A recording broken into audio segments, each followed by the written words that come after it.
사도행전을 계속해서 우리가 공부해 나가고 있는데요. 오늘 말씀은 좀 우리가 개인적으로 받았으면 좋겠어요.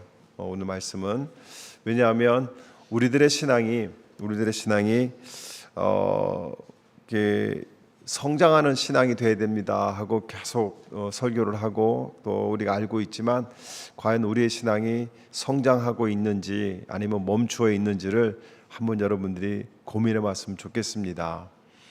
교회를 다닌 지가 10년, 20년, 30년 이렇게 되셨어요. 어떤 분들은 40년 되셨고요. 그렇다면 우리의 신앙이 정말 예수를 닮아가고 있는가?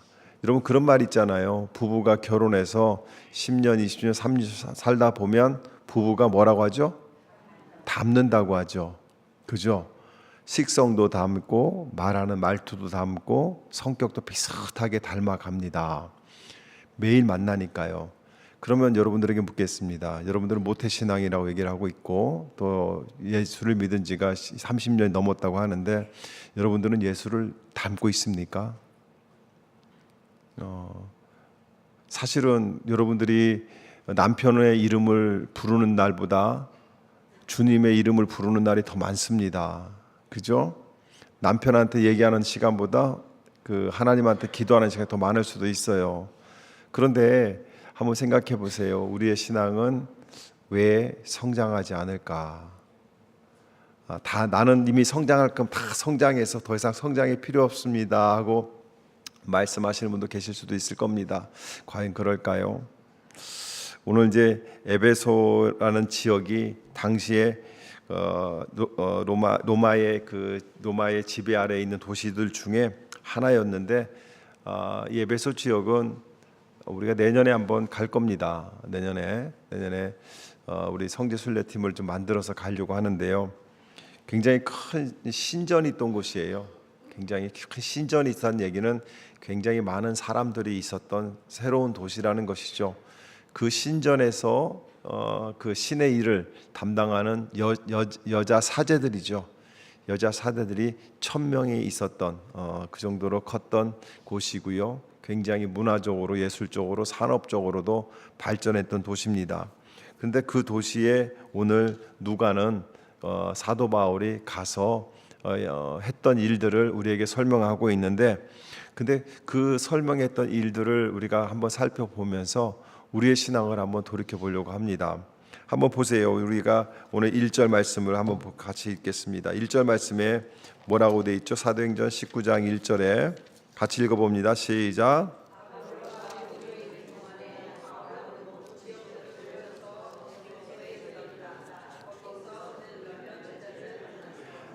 몇몇 제자들을 만났다 그러는데요. 나중에 밑으로 쭉 내려가면 7절에 보게 되면 한 12사람쯤 되었다 뭐 이런 얘기가 나옵니다. 정확하게 몇 명이다 이건 중요한 것이 아니에요. 중요한 것이 아니고 거기에 갔더니 누구를 만났냐면 제자들을 만났다고 얘기를 합니다. 제자들을.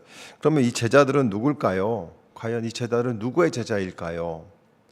이 제자들이라는 사람들에게 바울이 가서 이야기를 할 때 이 사람들은 분명히 하나님을 믿고 있던 사람들이라고 저는 생각을 합니다. 그런데 바울이 그들을 만나서 예수 믿으세요 이렇게 얘기를 하지 않고 직접적으로 물어보죠. 뭐라고 물어보면 여러분은 믿을 때에 성령을 받았습니까? 하고 물어봅니다. 그 얘기는 지금 이 사람들은 예수를 믿는 사람들이라고 볼 수 있죠. 하나님을 믿는 사람들이라고 볼 수 있어요. 그들에게 사도 바울이 직접적으로 부르는 거예요. 뭐라고 보냐면 성령을 받았습니까? 물어봅니다. 성령을 받았습니까? 그랬더니 그들의 대답이 뭡니까? 우리는 성령이 있다는 말을 들어보지도 못하였습니다. 이렇게 얘기를 합니다.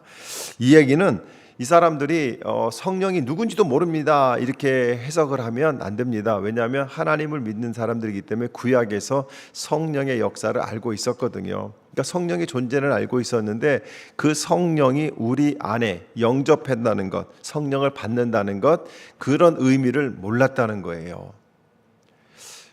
그랬더니 다시 한번 물어봅니다. 다시 한번 뭐라고 물어보죠? 3절에 같이 읽습니다. 시작. 바울이 다시 물었다. 그러면 여러분은 무슨 세례를 받았습니까? 뭐라고 합니까? 요한의 세례를 받았습니다. 당신들은 침례를 받았습니까? 이렇게 물어보니까 요한의 침례를 받았습니다. 이렇게 얘기를 해요. 요한의 침례가 뭘까요? 예수님의 침례와 요한의 침례는 다릅니다. 요한의 침례는 우리가 생각하는 세례, 침례 이 의미하고 달라요. 요한이 줬던 세례는 침례는 뭐였냐면 정결 예식 중에 하나였었어요. 그러니까 죄를 지은 사람이 어디죠? 성막에 가서 짐승을 잡아서 드리는 그 회개 절차, 이것처럼 물로 씻으면서 자기가 죄를 고백하면 물로 씻어서 한번 깨끗해지는 그런 정결 예식을 얘기를 합니다. 우리가 받는 세례하고는 전혀 다른 세례죠. 그랬더니 이제 뭐라고 하면 4절에서는 뭐라고 합니까? 요한은 백성들에게 자기 뒤에 오시는 이 곧 예수를 믿으라고 말하면서 회개의 세를 주었습니다. 얘기를 해요. 회개의 세를 주었대요. 구원의 세례가 아니라. 근데 지금 4절에서 중요한 얘기를 해요. 요한은 자기 뒤에 오는 누구를 믿으라고? 예수를 믿으라고. 이 사람들은 지금 누군가를 믿고 있는 사람들이고 복음을 대적하는 사람들도 아니었어요. 오히려 신앙적으로 진지한 사람들이었습니다. 그런데 요한의 침례까지 받은 사람들이에요. 회개가 필요하다는 것을 알았던 사람들이죠. 그리고 하나님께로 돌이켜야 된다는 것도 알았던 사람들이에요. 그런데 그들은 지금 어디에 머물러 있느냐? 요한의 세례, 요한의 침례에 머물러 있다는 겁니다. 중요한 겁니다.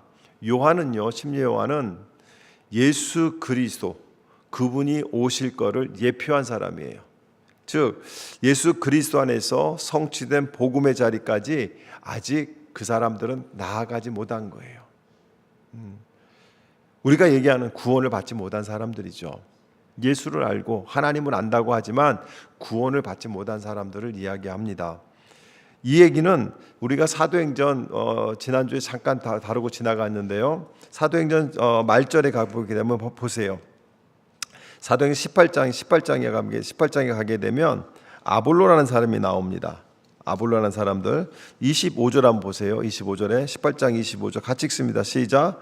그는 이미 주님의 도를 배워서 알고 있었고 예수에 관한 일을 열심히 말하고 정확히 가르쳤다. 그렇지만 그는 요한의 세례밖에 알지 못하였다.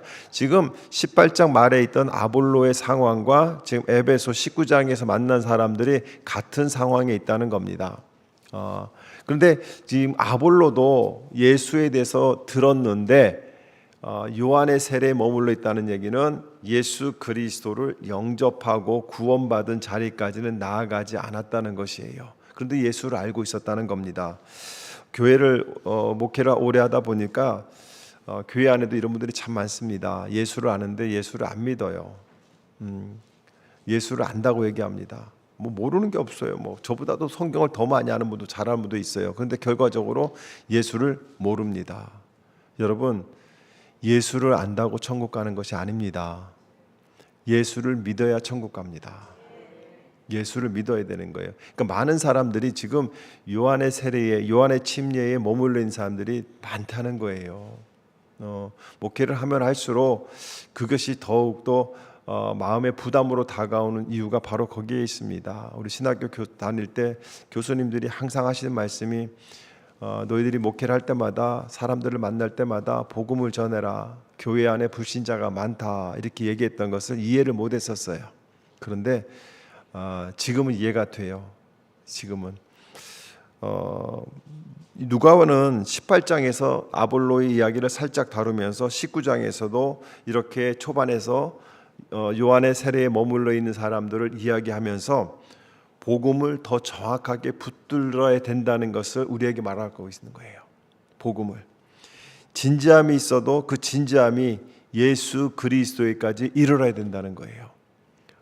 그리고 회개를 알아도 그 회개가 십자가와 부활의 주님에게까지 나아가야 된다는 거예요.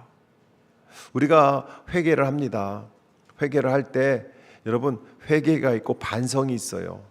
근데 많은 사람들이 반성이 회개인 줄 알아요. 여러분 반성과 회개는 다릅니다.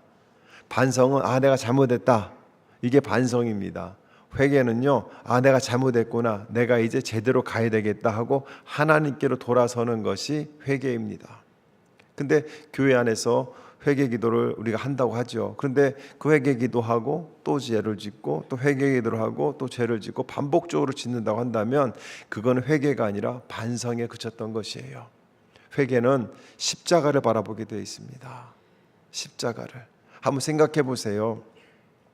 반성은 내가 그냥 잘못한 거야, 여기서 멈추는 거고요. 회개는 짐승을 잡아서 번제로 하나님 앞에 드릴 때 그 짐승의 목을 자르고 피를 빼고 가죽을 벗기고 근육을 다 해체해서 뼈를 발라서 그 짐승 한 마리를 온전히 번제단에 올려놓는 그 모든 일을 본인이 해야 되는 거거든요. 자, 그러면 반성은 그 일이 없는 것이고 회개는 그 일을 한다고 한다면, 여러분 한 번만 짐승을 한번 잡아보세요. 또 죄를 지을 수 있는지. 한 번만.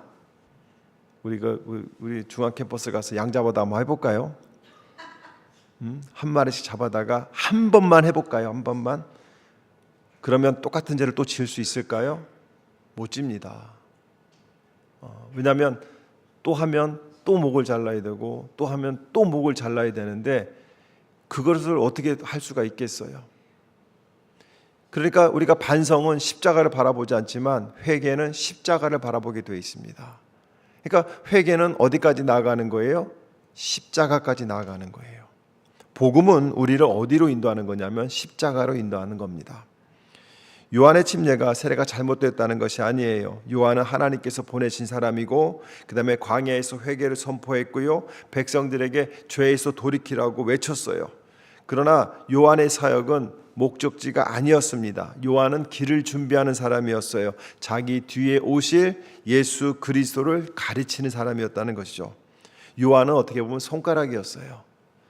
예수님은 그 손가락이 가르치는 끝에 있는 분이 예수님이셨어요. 근데 지금 이 사람들은 어디에 머물러 있냐면 손가락이 가르치는 예수를 바라보는 것이 아니라 요한의 손가락만 바라보고 있는 것이에요. 우리 교회 안에 이런 분들이 있을까 봐 제가 걱정이 된다는 겁니다. 여러분들이 기도하잖아요, 예배하잖아요, 찬송하잖아요, 그죠? 목장 예배 드리죠, 금요 예배 드리죠, 주일 예배 드리죠. 그 드리는 끝에 계신 예수를 봐야 되는 거예요. 그것을 드리는 데에 집중하는 것이 아니라 그것을 받으시는 예수를 바라보는 것이, 이것이 진짜 신앙입니다. 지금 누가는 이것을 얘기하고 있는 거예요. 사도 바울도 지금 그 이야기를 하고 있는 겁니다. 우리는 참 중요한 것이에요. 신앙생활하면서 우리는 좋은 것들 앞에 머물 수 있어요. 예배가 익숙해질 수 있고요, 기도라는 말이 익숙해질 수도 있고요, 교회 전통과 봉사와 직분에 익숙해질 수 있고요, 오래전에 받은 은혜에 그 기억에 머물 수도 있고요, 회개의 감정에 머물 수도 있어요. 성경 지식을 많이 가지고 올 수도 있습니다. 그런 것들은 모두 귀한 일입니다. 중요한 일이에요. 그런데 그 모든 것은 우리를 예수 그리스도 앞으로 데려가야 된다는 겁니다. 예배도 그리스도께로 데려가야 되고요, 회개도 그리스도 앞으로 나가는 것이고요, 말씀도 그리스도 앞으로 나가는 것이고요, 교회 생활도 그리스도 앞으로 나가는 것이, 이것이 성경에 이야기하는 신앙생활이라는 겁니다. 그런데 우리는 예배는 내가 만족한 거지 예수 앞에까지 가질 않아요. 기도도 내 속에 있는 한을 끌어내고 내가 원하는 것을 하나님 앞에 아뢰지 그 기도를 통해서 예수 앞에까지 가질 않는 거죠. 회개도 마찬가지고요, 말씀도 마찬가지죠. 우리 말씀을 통해서 말씀 안에서 살아계신 하나님 앞으로 나아가야 되는데 우리는 말씀이 주는 위로만 받으려고 한다는 것입니다. 그것이 바로 머물러 있는 신앙이고, 아직 요한의 세례, 요한의 침례에 머물러 있는 사람들이 이런 사람들이라는 겁니다. 저는 그런 분들도 귀합니다. 그런데 저는 그 자리에서 우리는 한 단계 더 나아가야 된다는 거예요. 어디로? 십자가까지. 여러분, 지도를 가지고 있어요. 처음에 미국에 오니까 마트에 가면 지도를 팔았어요. 그죠? 그때는 지도를 차에 보면 지도 한 곳이 다 있었어요. 그 지도를 보고 다 찾아다녔어요. 근데 처음에 오니까 지도를 보니까 너무 재미있는 거예요. 너무 좋은 거예요. 동네가 다 찾아지고 막 찾는 재미가 있었어요. 근데요, 한번 생각해 보세요. 제가 한참 딜리버리를 할 때, 그때는 내비게이션이 나오지 않을 때거든요. 그러면 이 지도를 가지고 막 찾아다니는데 어떤 날은 지도를 보면서 너무 재밌는 거, 여기로 갔다 여기로 가면 어디 집이 나오겠다. 그러다가 여러분 하루 종일 지도만 보면서 있다고 한다면 그게 문제가 되는 거죠. 지도를 보면 우리는 그 지도를 통해서 어디로 가야 되는 거예요? 목적지로 가야 되는 거예요. 근데 지도가 너무 좋다고 지도만 보면서 나아가지 않으면 문제가 되는 거죠. 마찬가지로 우리가 예수를 믿고 구원받은 데서 멈추면 안 됩니다. 구원받았으면 이제 나아가서 예수와 함께 살아가고 살아가다 보니 예수를 닮아야 된다는 것이죠. 바울은 이 문제를 정확하게 짚고 있어요. 4절입니다. 4절 같이 읽습니다. 시작.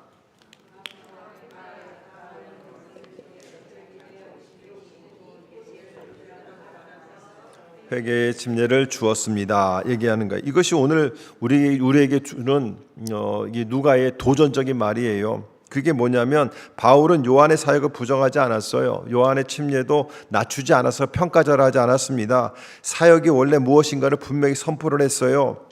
회개도 하고 회개가 필요하고 사람은 하나님 앞에서 자기 죄라고 인정해야 되는 것도 분명히 얘기했습니다. 하나님 없이 살아온 인생이 잘못된 것을 돌이켜야 된다고, 자기 의와 자기 중심성에서 돌이켜야 된다고 얘기를 합니다. 그런데 회개 자체가 목적지가 아니라는 것이에요. 회개가 우리를 구원하는 것이 아니라는 것이죠. 그 회개를 통해서 어디까지 나아가야 되느냐? 그리스도에게까지 나아가야 된다는 것입니다. 요한을 바라보면서 있는 것이 아니라 요한이 가르치고 있는 예수를 바라봐야 된다는 겁니다. 우리는 온전히 회개하지 못할 때 예수님께서 온전히 회개하지 못하는 우리를 위해서 대신 십자가에서 달려 돌아가셨고요. 우리가 새로운 삶을 살 능력이 없는 삶을 살아가고 있을 때 예수의 부활로 말미암아 우리는 성령을 보내주셨고 새로운 삶을 살 수 있도록 인도해 주셨다는 거예요. 그러므로 요한의 세례와 요한의 침례, 이 말씀을 통해서 결국은 누구를 바라봐야 되냐? 예수 그리스도를 바라봐야 된다는 겁니다. 자기의 뒤에 오실 분, 그분 예수를 믿어야 된다고 요한은 외쳤어요. 요한은 나는 길을 가르치는 사람이다. 길을 내는 사람이다. 내 뒤에 오실 분이 있다. 그분이 메시아라고 얘기했는데 사람들은 누구를 쫓아다니는 거예요? 오실 예수를 기다리는 것이 아니라 요한을 쫓아다니고 있다는 것이죠. 사랑하는 성도 여러분, 우리가 교회 다니는 거, 좋은 교회 다니는 거, 큰 교회 다니는 거 좋습니다. 그런데 교회 다니는 목적이 뭐예요? 좋은 교회, 큰 교회 다니는 목적이 뭐예요? 우리는요, 어느 교회 다닙니다. 이게 중요한 것이 아니라 우리는 예배를 드리면서 신앙생활하면서 교회를 다니면서 우리가 해야 될 것은 예수로 사는 거예요. 이게 교회 존재의 목적이에요. 근데 우리는 교회 다니는 거에 머물러 있다는 겁니다. 예수 믿으세요? 이렇게 물어보면 뭐라고 대답해요? 저 교회 다녀요. 이렇게 얘기해요.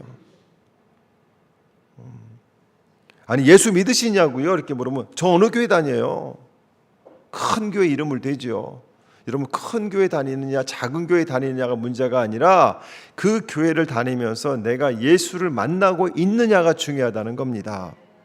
사랑하는 성도 여러분, 제사도 생각해 보세요. 죄인이 하나님 앞에 나아가려면 무엇이 필요하다는 걸 알려주는 거예요. 피 흘림이 필요하다는 것을 보여주고 있어요. 그죠? 짐승의 피는 마지막 답이 아니었어요. 제사의 참된 속죄물은 예수 그리스도예요. 그러니까 구약의 제사는 누구를 가리키는 거예요? 십자가를 가리키는 거고, 거기에 제물은 누구를 가리키는 거예요? 예수를 가리키는 거예요. 그러니까 우리가 레위기를 읽을 때 레위기는 재미가 없어, 맨날 죽여가 아니라 거기에서 예수를 발견하게 되면 너무나 감사하다는 것이죠.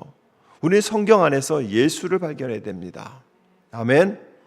성전도 마찬가지죠. 성전은 하나님께서 백성들에게 그 가운데 내가 머물겠다고 하는 약속이 담겨져 있는 공간이에요. 그런데 그 성전도 마지막 목적지가 아니죠. 성전은요, 우리 가운데 오신 참 성전인 예수 그리스도를 가르쳐야 된다는 겁니다. 그러니까 여러분들이 엠마오 교회를 오게 되면 엠마오 교회를 통해서 여러분들이 나아가야 되는 건 뭐냐면, 우리 교회 비전처럼 예수님이 동행하고 예수님의 말씀으로 마음이 뜨거워지고 예수님의 사랑을 전하는 그 자리까지 나아가는 것이 여러분들이 엠마오 교회를 다니는 목적이 되어야 된다는 겁니다. 구약의 제사도 손가락이에요. 율법도 손가락이고요.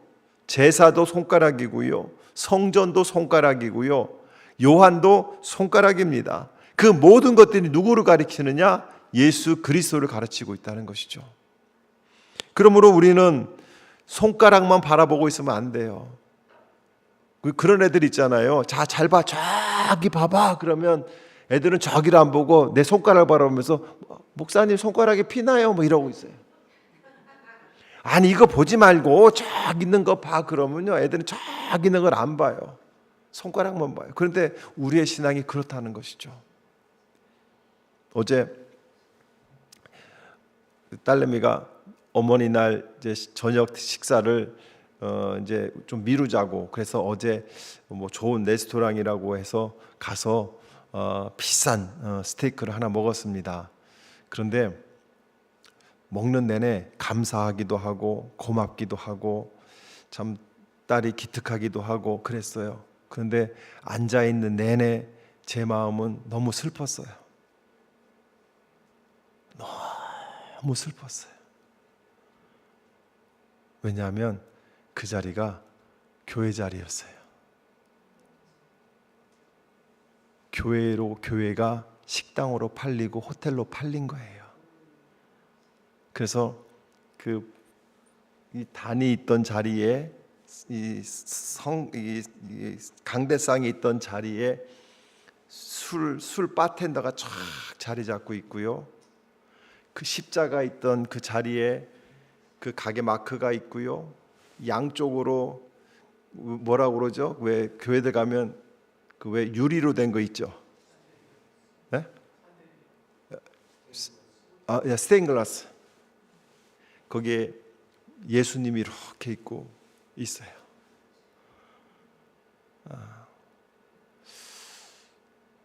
어제 딸을 통해서 하나님께서는 저에게 또 하나의 메시지를 전해주셨어요.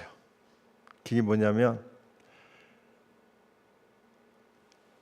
교회를 통해서 예수를 바라보지 못하고 우리가 손가락만 바라보고 있다면, 그곳이 아무리 아름다운 성전이라 할지라도, 예배당이라 할지라도, 그곳은 술을 팔고 사람들이 음식을 먹으면서 그냥 웃고 떠드는 그런 장소로 변할 수 있다는 겁니다. 저는 오늘 설교를 지난주에 준비하면서 어제 밥을 먹으면서 이 본문을 가만히 생각해 봤어요. 그렇구나. 우리가 손가락만 바라보고 있으면 여러분의 가정도 또한 그렇게 변질될 수 있다는 겁니다. 예수를, 말씀 속에서, 기도 속에서 예수를 발견하지 못하면 여러분의 가정이 아무리 행복하고 아이들이 공부를 잘하고 아무리 뭔가를 잘한다 할지라도 그곳이 하나님이 머물지 않는 흔적만 남는 공간이 될 수 있겠구나. 사랑하는 성도 여러분, 우리가 한 번씩 우리 교회를 한번 생각해 봅시다. 우리 교회도 우리가 모여서 예수를 바라보지 못하면 우리 교회 또한 이곳이 무슬림들이 와서 기도하는 곳이 될 수도 있고요. 이곳이 법당이 될 수도 있고요. 이곳이 이단들이 와서 어떤 뭔가를 할 수 있는 공간이 될 수도 있고요. 그 다음에 이곳이 음식을 팔고 술을 팔 수 있는 공간으로 변할 수 있다는 겁니다. 우리가 예수를 보지 못할 때. 저는 여러분들이 오늘 이 본문에서 한번 생각해 봤으면 좋겠어요. 그런데요, 한번 보세요. 재미있는 건 또 뭐냐면, 성령을 받았느냐 이랬을 때 그들이 성령을 받았습니다. 보세요. 6절 말씀이에요. 6절 말씀 같이 읽습니다. 시작. 그리고 바울이 그들에게 손을 얹으니 성령이 그들에게 내리셨다. 그래서 그들은 방언으로 말하고 예언했다. 자, 중요한 겁니다. 이들이 기도를 받고 나니까 무엇을 받았어요? 성령을 받았어요. 그리고 성령을 받은과 함께 무엇을 또 받았어요? 방언을 받았어요. 자, 방언은 무엇을 가리키는 거예요? 방언은 무엇을 가리켜야 돼요? 예수를 가리켜야 돼요. 그죠? 그런데 여기에서 지금 방언을 얘기하는 것이 아니거든요. 요한이 준비한 준비 사역에 머물렀던 사람들이 주 예수의 이름 안으로 들어왔고 성령께서 그들에게 새로운 백성을 세워주신 언약의 증거로 성령을 주셨어요. 성령을 주셨고 성령을 주심으로 인하여 신비한 체험을 하는 거예요. 그게 방언입니다. 그러면 성령은 예수 그리스도의 복음 안에서 주어지는 새 언약의 선물인데 성령은 누구를 높이는 거예요? 그리스도를 높이시고요. 성령은 그리스도의 말씀을 깨닫게 하시고요. 성령은 그리스도의 복음을 담대하게 증언하는 사역을 내 안에서 하시는 분이세요. 자, 그러면 우리가 예수를 믿고 성령을 받았다는 것은 무엇을 나타내는 거예요? 내가 구원받았다는 것으로 머물러 있으면 요한의 침례에 머물러 있는 겁니다. 성령을 받았으면 첫 번째로 뭐냐면 그리스도를 높이는 삶으로 살아야 되는 거고요. 성령을 받았으면 그리스도의 말씀을 깨닫는 지혜를 갖고 말씀을 읽으면서 그 말씀을 깨달아가는 과정이 있어야 되는 것이고요. 성령을 받았으면 그리스도의 말씀을 담대하게 전하는 자리로 나아가는 것이 요한의 침례에서 예수 그리스도의 십자가로 나아가는 것이에요. 그런데 우리는 성령을 받았다고 하는데 여전히 그리스도를 높이지 못하고 그 다음에 말씀을 읽지 않고 묵상하지 않고 공부하지 않은 상태에서 복음을 담대하게 전하는 자리도 나아가지 않는다고 한다면 여전히 우리는 손가락을 바라보고 있는 거죠.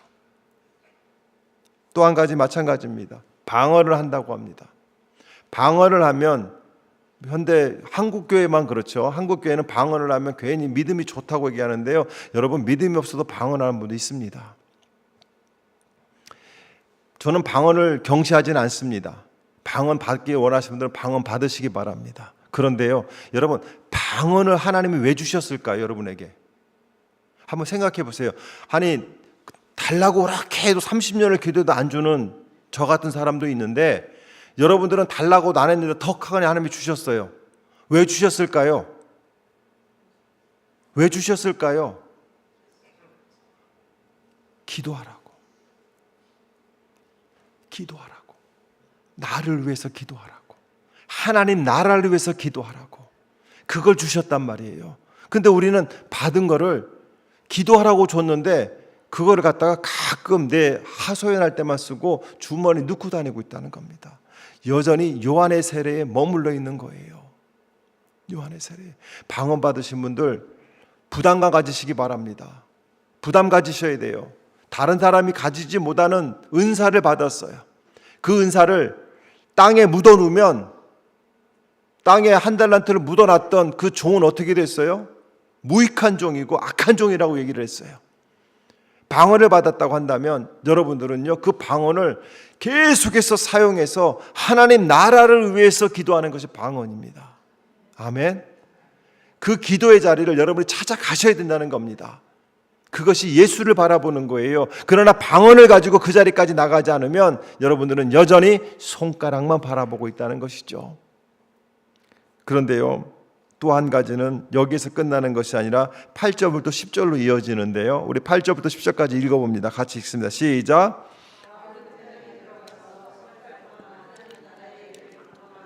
권면하면서 담대하게 말하였다. 그러나 몇몇 사람은 마음이 완고하게 되어서 믿으려 하지 않고 온 회중 앞에서 이도를 비난하므로 바울은 그들을 떠나 제자들을 따로 데리고 나가서 날마다 두로안노 학당에서 강론하였다. 이런 일을 이태 동안 하였다. 아시아에 사는 사람들은 유대 사람이나 그리스 사람이나 모두 주의 말씀을 듣게 되었다 얘기합니다. 석 달 동안 담대하게 복음을 전했어요. 하나님 나라에 대해서 강론했어요. 권면했어요. 여기서 담대하다는 것은 바울의 성격이 강했다는 뜻이 아닙니다. 담대함은 성령께서 복음을 분명하게 붙들게 하시는 은혜라는 것이에요. 그러니까 성령을 붙드는 사람들에게 나타나는 성격상 특성이라는 겁니다. 두려움이 없어서 말하는 것이 아니라 두려움 속에서도 그리스도에 대한 복음을 분명하게 깨달았기 때문에 말할 수밖에 없었다는 거예요. 사도 바울은 자기에게 그렇게 얘기하는 사람들에게도 담대하게 복음을 전했다는 겁니다. 왜요? 이 하나님 나라는 사도행전의 처음과 끝이거든요.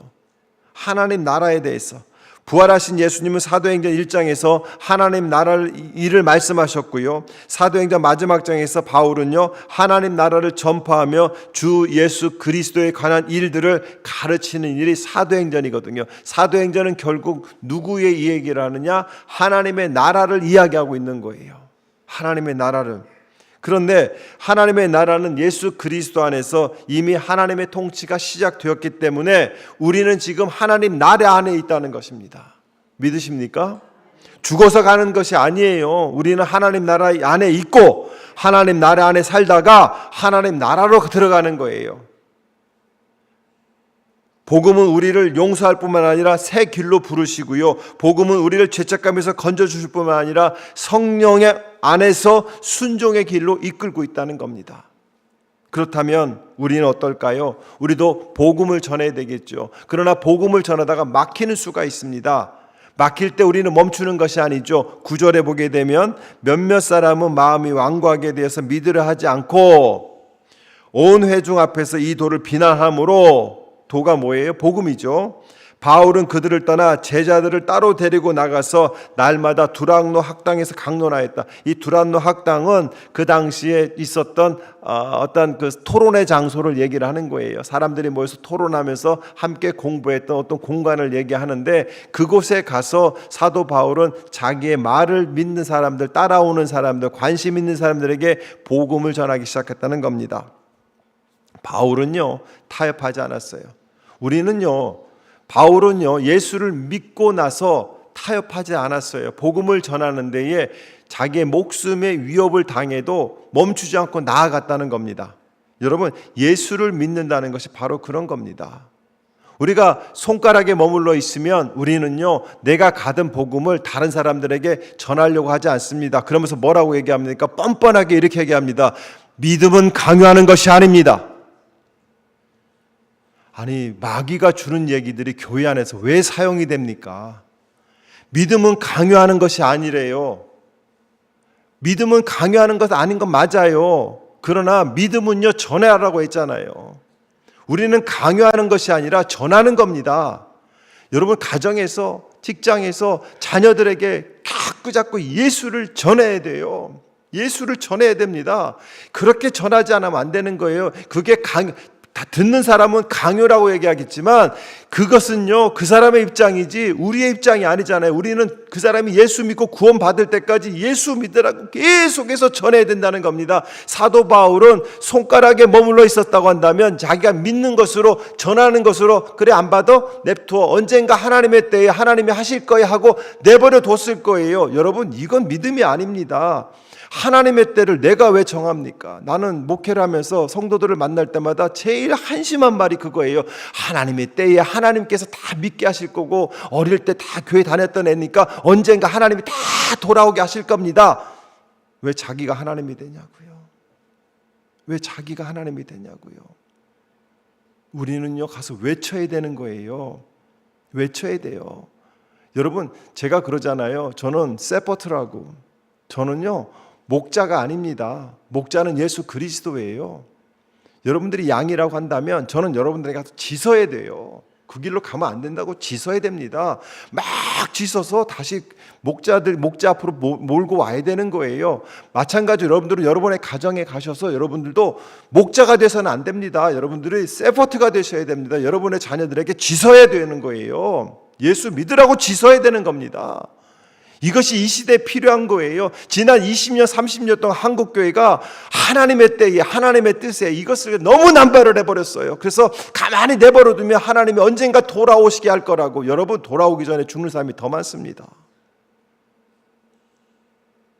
이게 심각한 거예요. 정말 심각한 겁니다. 바울은요, 회당문이 다 닫혀버리니까 거기에서 멈춘 것이 아니라 사람들을 다시 데리고 갔어요. 그리고 거기 가서 가르치기 시작합니다. 근데 2년 동안 매일 가르쳤다고 얘기합니다. 사랑하는 성도 여러분, 손가락에 머물러 있는 사람들은 문이 닫히면 거기에서 멈춰버립니다. 그러나 손가락이 가리키는 예수를 만난 사람들은 한 공간이 닫혀버리면 다른 공간으로 들어가서 그 공간에서 예수를 공부하고 예수를 가르치고 그곳에서 신앙생활을 한다는 것이죠. 사랑하는 성도 여러분, 우리에게도 두란노 소원 같은 이런 장소가 필요합니다. 큰 공간이 필요가 없어요. 여러분의 가정이 두란노 소원이 되셔서 여러분들이 여러분의 자녀에게 계속해서 복음을 가르쳐야 됩니다. 목장이 두란노 소원이 되어야 되고요. 부모와 자녀가 마주 앉는 식탁이 두란노 소원이 되어야 되고요. 한 성도가 다른 성도의 아픔을 듣고 함께 붙들고 함께 기도하는 그곳이 두란노 소원이 되어야 돼요. 그러니까 끊임없이 복음을 전해야 된다는 겁니다. 여러분, 자녀들을 아직 품 안에 데리고 계신 분들, 여러분 가정 예배 드리세요. 가정에서 예배 드리세요. 우리는요, 애들이 싫다 그러면 믿음은 강요하는 것이 아니기 때문에 언젠가 하나님이 하실 겁니다. 여러분, 그 아이가 아무 상처 없이 아무 고난 없이 하나님께로 돌아온다고 한다면 얼마나 감사할까요? 그러나 그렇지 못한다면 어떻게 하시겠습니까? 2년 동안 10절에 보게 되면 2년 동안 가르쳤는데 그 가르친 것이 아시아에 사는 사람들, 유대 사람들이나 그리스 사람이나 모두 주님의 말씀을 듣게 됐다고 얘기합니다. 계속해서 타협하지 않고 계속해서 복음을 전한 거예요. 사랑하는 성도 여러분, 날마다 말씀을 듣고 배우고 다시 붙들고 삶으로 걸어가는 그 시간이 있어야 된다는 것이죠. 처음에는 12명 정도의 사람, 이름 없는 사람들이었어요. 그러나 그것이 아시아로 흘러가고 에베소에 세워진 사람들이 흩어지고 또 흩어지면서 점점 주님의 말씀은 지역을 넘어서 퍼져나갔다는 것이죠. 에베소를 뚫은 것은 바울의 인간적인 전략이 아니었습니다. 복음을 온전히 붙들은 사람들이 통해서 날마다 강론된 주님의 말씀을 통해서 그 일이 일어났는데, 요한의 침례에 머물러 있던 사람들이 예수를 만나서 십자가까지 나갔을 때 그들은요, 자기들의 신앙의 범주에서 멈추 있는 것이 아니라 복음을 전하는 자리로 나아가 하나님의 나라를 세우는 사람들이 되었다는 것이죠. 사도행전 19장은 그거를 우리에게 지금 도전하고 있다는 것입니다. 사랑하는 성도 여러분, 신앙은 순간의 체험만으로 자라지 않습니다. 말씀을 듣고 배우고 또 다시 듣고 삶으로 걸어가면서 자라나는 겁니다. 성령께서 말씀을 통해서 우리를 그리스도께서 묶으십니다. 그리고 그 말씀은 우리 안에서만 머무르지 않고 우리 가정과 교회와 삶의 자리로 흘러가도록 하나님께서 역사하실 텐데, 그 통로가 저와 여러분이 돼야 되지 않을까요? 우리 민우가 처음에 교회로 왔는데 자기는 교회 가는 게 별로 재미가 없었대요, 한국에서. 그래서 외삼촌이 목사님이세요. 한번 모시고 싶어요, 저희 교회에. 왜냐하면 요한계시록의 대가시거든요. 정말 한번 모시고 싶은데, 외삼촌 교회인데 제가 주일 아침만 되면 갑자기 배가 아픈 거예요. 여기서 배가 아프다는 것은 사실일 수도 있고 괜히 아픈 것 같기도 하고 그럴 겁니다. 안 가는 거예요. 재미가 없다고. 근데 우리 교회 와서 끌려올 수밖에 없죠. 쟤는 외삼촌이 목사였는데 미국에 오니까 큰아빠가 목사님이라 그냥 목회자 자녀로 컸어요. 그러니까 주구장창 끌려다니는 거예요. 근데 지금은요, 저보다도 교회를 더 좋아해요. 그리고 저 아이에게 앉혀놓고 성경을 읽게 만들고 계속해서 토론을 했어요. 토론을. 그리고 나서 좋은 선배들을 만나고 좋은 우리 집사람들을 만나서 그분들과 대화를 하면서 본인의 신앙을 계속해서 쌓아가더라고요. 그러니까 가정에서 계속해서 알아듣든 말 못 알아듣든 복음을 전하고 말씀을 나누고 성경을 같이 읽고 너는 이것을 어떻게 생각하느냐 이렇게 얘기하다 보면 그것이 계속해서 가르침 속에서 어느 날 신앙이 되는 것이고요. 그 신앙은 믿음이 되어서 믿음으로 살아가는 삶이 되는 것이죠. 사랑하는 성도 여러분, 머물러 있는 것이 아니라 나아가야 된다는 것입니다. 요한의 세례에 머물러 있는 사람들이 요한이 가리키는 예수 그리스도 안으로 부르고 계시는 거예요. 여러분이 구원받은 자리에 머물러 있지 말고 나아오라는 겁니다. 그리스도를 믿는 것은 구원의 자리입니다. 아는 것은 우리가 공부를 하는 거예요. 아는 것과 믿는 것이 하나가 됐을 때 온전한 사람이 된다고 얘기를 했어요. 성경은 그렇게 얘기하지 않습니까? 오늘 이 부르심도 우리에게 오는 것입니다. 우리가 회개의 죄책감에 머무르지 않고 십자가의 주님께로 나아가야 되는 것이고요. 예배의 자리에서 형식에 머무르지 않고 살아계신 그리스도 앞으로 나아가야 되는 것이고요. 우리의 말씀의 지식에 머무르지 않고요. 성령 안에서 이제는 순종의 길로 이어지는 것입니다. 사랑하시는 여러분, 한 가지만 더 기억하시기 바랍니다. 복음이 우리 안에서 온전히 붙들릴 때 그 복음은 우리 안에만 머무르지 않습니다.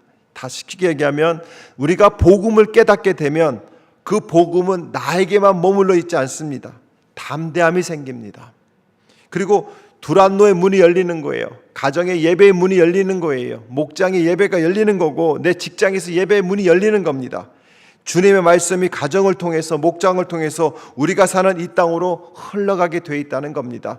여러분이 구원받은 자리에서 내가 아는 예수의 자리에서 이제는 한 걸음 더 나아오셔서 살아계신 예수와 동행하시는 자리로 나가게 되면 여러분의 신앙은 가정에서 고여 있는 것이 아니라 여러분의 자녀들에게 흘러가고 그 자녀들을 통해서 세상으로 복음이 흘러가다 보면 그 은혜의 물줄기 안에 자라나는 모든 생명체는 열매를 맺게 돼 있다는 거예요.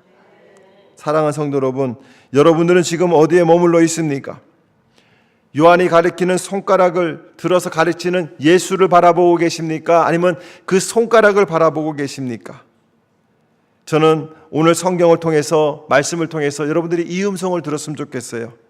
손가락에 머무르지 말고 나를 보라.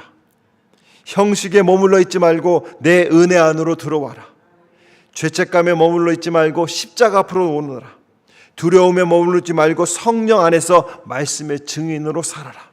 사랑하는 성도 여러분, 요한에게 머무르지 마세요. 요한이 가르치는 예수께로 나가시기 바랍니다. 여러분이 아는 그 신앙의 수준에 머물러 있지 마시기 바랍니다. 그 신앙을 넘어서셔야 돼요.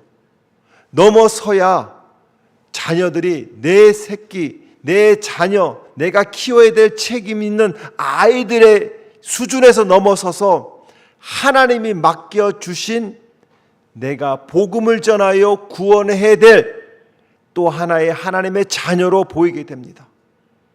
그럴 때 우리는 그 자녀들에게 부모의 사랑 외에 그리스도의 사랑을 전할 수가 있는 것이죠. 그 사랑을 전할 때 그 아이들은 참 생명을 얻게 되는 것이고 그 아이들은 참 생명을 얻는 그 순간 그 아이들의 인생은 또 달라진다는 것입니다. 저는 아이들에게 사랑을 많이 주시기 바랍니다. 그러면서 또한 아이들에게 복음을 전하시기 바랍니다. 내가 복음을 전하기 위해서는 지식을 전하는 것이 아니라 내가 믿은 예수 그리스도, 내가 만난 예수 그리스도, 내가 경험된 예수 그리스도를 그 아이들에게 전할 때 그 아이들은 또 하나의 그리스도로 자라난다는 것이죠. 전 여러분이 그 자리까지 나가기를 축복합니다. 우리 시간에 한번 이렇게 기도했으면 좋겠어요. 하나님, 내가 손가락이 아니라 요한의 손가락이 아니라 예수를 바라보는 믿음을 갖기를 소망합니다. 하나님, 나에게 자라나는 믿음을 주시옵소서. 머물러 있는 믿음이 아니라 예수를 바라보는 믿음, 예수께로 나아가는 믿음을 달라고 우리 시간에 같이 한번 기도하겠습니다. 다 같이 기도하겠습니다.